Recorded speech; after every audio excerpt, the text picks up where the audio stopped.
And that is what I call the window of opportunity. To mine and to harvest this faith, this trust that the young people have placed in this government. I have the privilege of having been given the responsibility by His Excellency the President and the Deputy President to manage the corner of government that has been characterized as the Ministry of Youth Affairs, Sports and the Arts.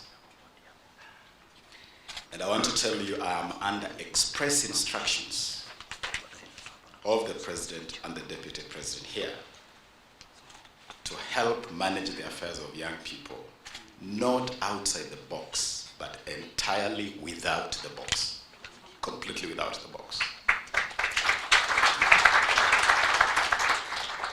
His Excellency the Deputy President was reminding me just a moment ago, you have to do it completely differently. And I'll do it, sir, completely differently, because that is what our young people expect. They expect a completely different mindset and a completely different approach.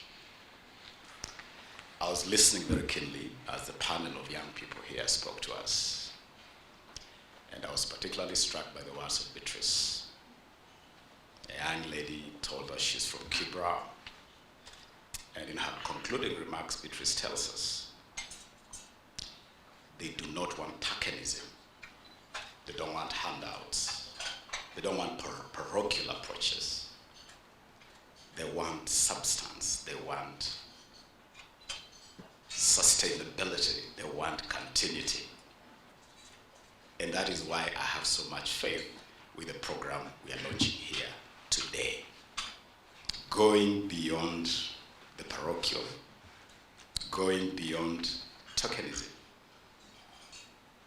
And so when you heard His Excellency the President say, no kazi mtaani, it is about moving away from tokenism and moving towards substance and sustainability.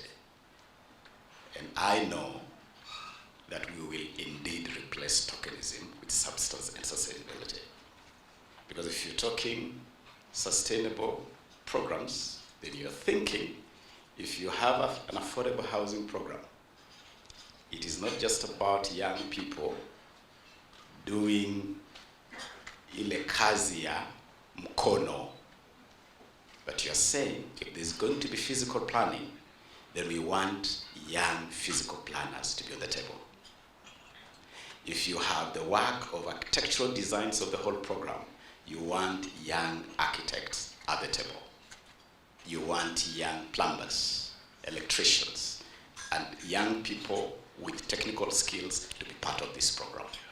That is moving beyond tokenism. And so, I want to commit that this ministry, in the overall architecture of government, will be available to work with KEPSA and this whole private sector space to drive this program.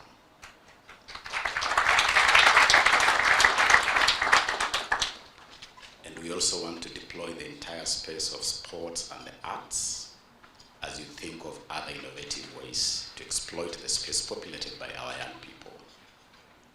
We want to work with Peter here at Safaricom to see how the Skiza platform can be a platform to unleash the potential of our young artists. And as we upload the creativity of our young people on the Skiza platform, we should be able to see how our young people can earn more from the Skiza platform.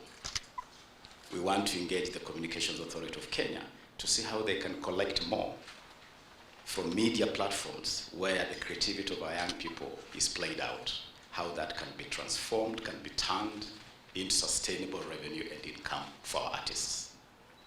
We want the sporting industry to be a real industry where we manufacture and we put into the market a lot of the sporting equipment that our young people use out there to brand our country.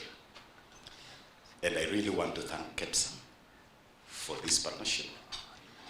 Early this year, I accompanied then presidential candidate William Ruto to a conversation in this room with KEPSA, where you shared with us the private sector manifesto.